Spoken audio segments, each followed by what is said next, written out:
Փաշազադեի եւ Թշնամու ուրեմն պահանջով ահա Փաշօղլին ընկել է հայ հոգևորականների ետևից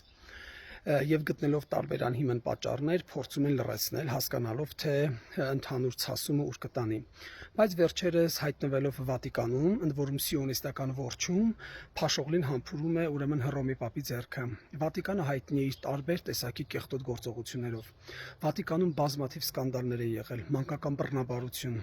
Վատիկանի պատվալներում ուրեմն տարիներ շարունակ եւ մինչեւ հիմա կարդինալները զբաղված են իրար հետ լավ սեռական հաճույքներ բավարարելով։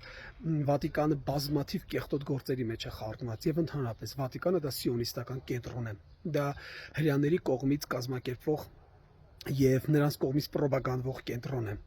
Հրաշալի մի ֆիլմ կա «Երիտասարդ Պապը», խորհուրդ եմ տալիս դիտեք, որպեսզի ավելի լավ պատկերացնեք թե ով է այդ Վատիկան կոչվածը եւ այնտեղ գտնվողները։ Եվս մի գիրք կա հրաշալի Ալեքսանդր Վոլկով «Դեգերումներ», որտեղ նկարագրում էր Ջորդանո Բրունոյի տանջանքները։ Կարդացեք եւ տեսեք թե ով է Վատիկանը եւ ովքեր են սրանք, այնպես որ սրա նրա ձեռքը համբուրելով եւ